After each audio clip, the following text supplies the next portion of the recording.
La deuxième vague est violente, ce sont les mots d'Olivier Véran, le ministre de la Santé, et la région la plus touchée par cette deuxième vague. Eh bien, c'est la nôtre en Auvergne-Rhône-Alpes. Plus de 6000 personnes sont actuellement hospitalisées, un chiffre qui dépasse déjà le pic de la première vague. 746 personnes sont en réanimation dans le département du Rhône. Le taux d'incidence, lui, dépasse les 1000 cas pour 100 000 habitants. Ça veut dire qu'1% de la population de notre département actuellement est porteuse du coronavirus. Une situation donc qui est très tendue, vous l'aurez compris, pour les personnels soignants notamment. Ils sont débordés, ils s'inquiètent des semaines à venir. Ils veulent lancer un appel pour que tout le monde se responsabilise et prenne conscience de l'urgence. Écoutez Benjamin Berthet, infirmier en réanimation à Lyon Sud. Il est au micro d'Olivier Jouglard. Il y a encore trop de gens qui potentiellement ne respectent pas. Je vois beaucoup de choses sur les réseaux sociaux qui m'agace un petit peu, de gens qui pensent encore que non, ça n'existe pas, que tout va bien, qu'il faut continuer à vivre normalement. Et c'est très agaçant quand vous arrivez au travail, que c'est la guerre et qu'en fait on s'en sort plus, qu'on est au bord de la rupture et que en fait la situation n'est pas ce que les gens pensent. On risque à un moment donné d'arriver à voir venir les tantes, les militaires, et que ce que j'ai envie de dire, c'est qu'on n'est pas un territoire dépourvu d'hôpitaux, même s'il y a eu des suppressions de services, des suppressions de lits, des suppressions de postes. On est quand même une ville hospitalière. Des lits, on en a. On n'est pas un désert médical, mais du coup, on risque quand même de manquer. Et c'est grave. Et pour détecter au plus vite les cas positifs et arrêter les chaînes de transmission, la CPAM du Rhône a chaque jour 300 agents mobilisés. Le contact tracing essentiel pour le gouvernement, bien sûr, dans cette lutte. La CPAM du Rhône peut appeler jusqu'à 10 000 personnes quotidiennement. Clémence Delarbre avec Jérôme Jarny. Bonjour, je suis Gwenaëlle Guinet de la plateforme Covid. Je vous dérange pas, vous avez 5 minutes Depuis 15 jours, Gwenaëlle enchaîne les appels. Technicienne de l'assurance maladie, elle passe ses journées à remonter le fil des relations entre personnes cas contact ou positives au Covid-19. Je trace tous les contacts, donc je trace au sein du foyer. J'essaye de regrouper le foyer dans un premier temps et ensuite j'élargis pour ensuite les appeler pour qu'ils se fassent tester. Ouverte depuis le 13 mai dernier, cette plateforme a traité pas moins de 65 000 cas positifs et 150 000 cas contacts dans le Rhône, dont les 3/4 pour le seul mois d'octobre. On a géré entre guillemets 20 000 cas positifs entre le 13 mai et début octobre. Et donc vous voyez un peu plus de 45 000 sur le seul mois d'octobre. Donc on a une augmentation qui est très très forte, clairement. Alors pour faire face à cet afflux d'appels, 300 agents se relaient 7 jours sur 7 dans les 3 unités que compte l'assurance maladie. On essaye de vous avoir au téléphone pour faire un point sur la situation, accompagner les patients, parce que c'est quand même l'objectif de l'assurance maladie. Mais vraiment le samedi dimanche on est là. Donc c'est pas une blague quand on vous appelle le dimanche, c'est bien l'assurance maladie qui vous appelle. Pourtant 10% des personnes appelées restent injoignables. Chaque jour, 3500 nouveaux cas positifs sont détectés dans le Rhône. BFM Lyon vous répond à présent chaque soir, vous le savez, toutes les questions que vous vous posez concernant cette crise du coronavirus et le confinement, notamment ce soir. C'est Jérémy Pain qui vous répond. Jérémy, première question de Pascal. Je dois me rendre à Nice pour acheter une voiture d'occasion dans un garage et revenir à Lyon. Est-ce que j'ai le droit de le faire ? Tout à fait, Pascal. Il s'agit en quelque sorte d'un retrait de commande, même s'il s'agit d'un véhicule. Il faudra cocher la case 2 sur l'attestation dérogatoire.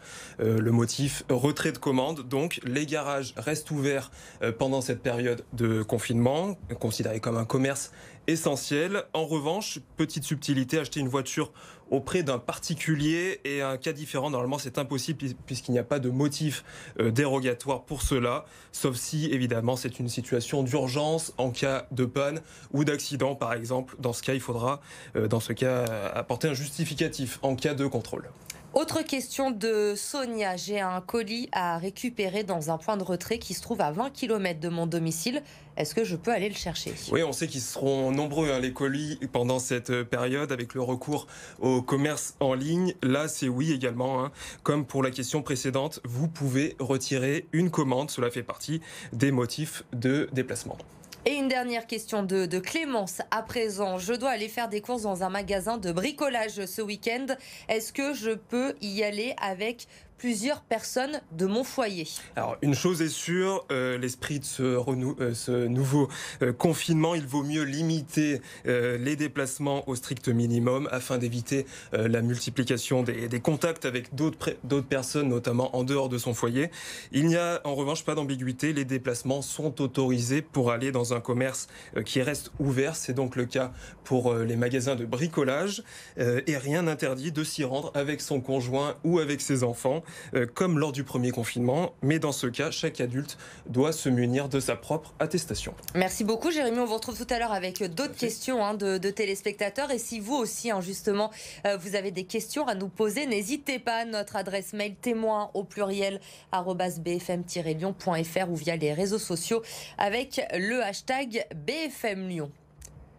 En bref, à présent, sachez qu'à partir de lundi, le Citral va diminuer son offre. Le réseau TCL a enregistré une baisse de 55% pour cette première semaine de confinement. Résultat, le réseau fonctionnera à 80% seulement la semaine prochaine.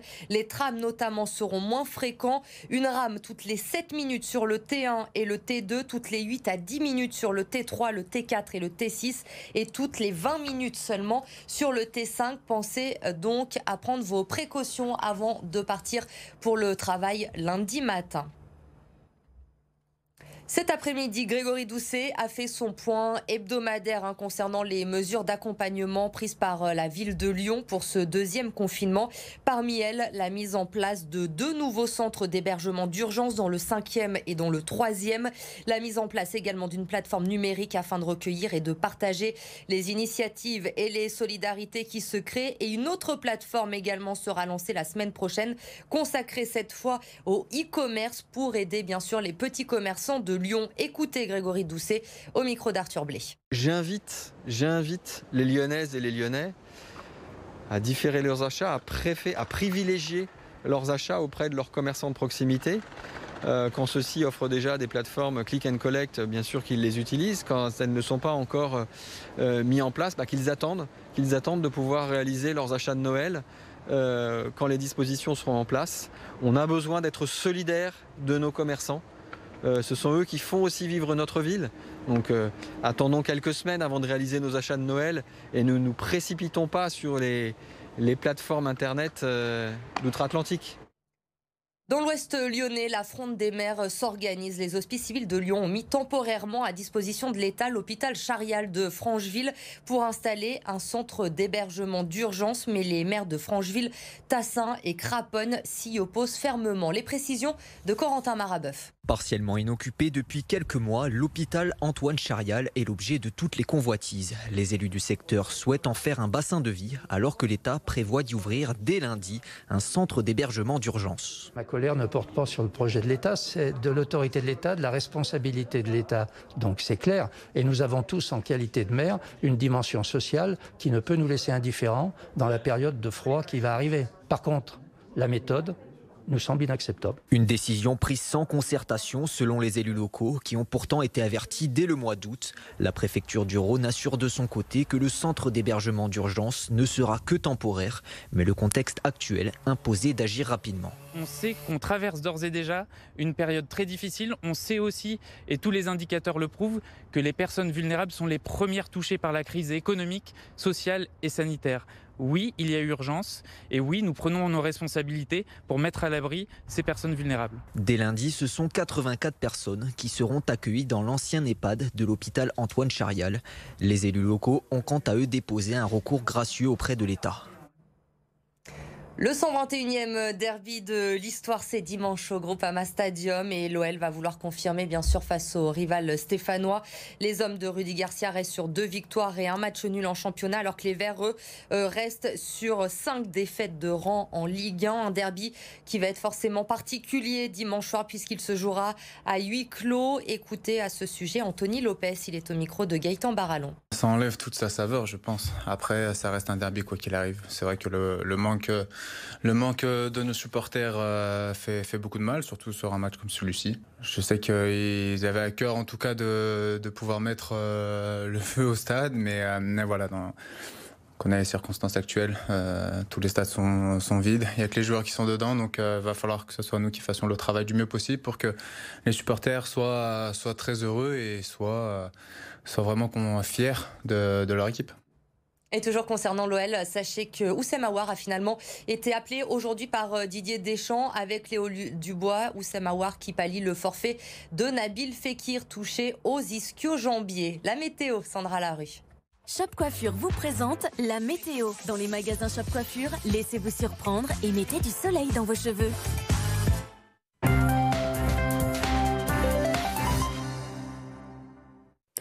Le début du week-end sur la région lyonnaise. Pour votre samedi matin, on va retrouver un voile de nuages assez dense. Localement, quelques plaques de grisaille seront possibles. Les températures oscilleront entre 8 et 11 degrés. 8 à La Brelle, 11 degrés à Pusignan. On attend 9 à Lyon. Et dans le courant de l'après-midi, bien des nuages assez nombreux pour tout le monde. Les températures comprises entre 7 et 18 degrés. 18 à La Brelle, 17 à Lyon.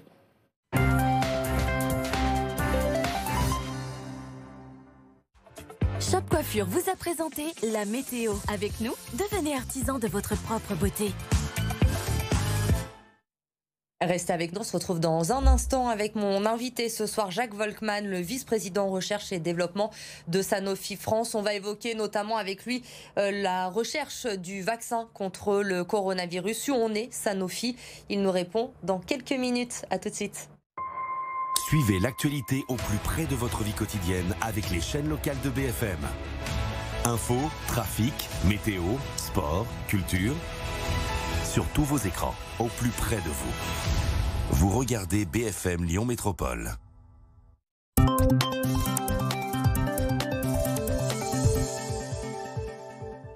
Imaginez-vous vivre dans un appartement au calme, du 2 au 5 pièces, avec de beaux volumes, au sein d'une résidence d'exception qui allie design et raffinement. Au cœur du 3e arrondissement, près de l'authenticité de mon chat et de la convivialité de mon plaisir. Bienvenue au Majestic, la nouvelle résidence signée Bâtillon Promotion.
La suite de Bonsoir Lyon. Dans un instant, mon invité ce soir, Jacques Volkmann, le vice-président recherche et développement de Sanofi France. On va évoquer avec lui notamment le vaccin contre le coronavirus. Où en est-on?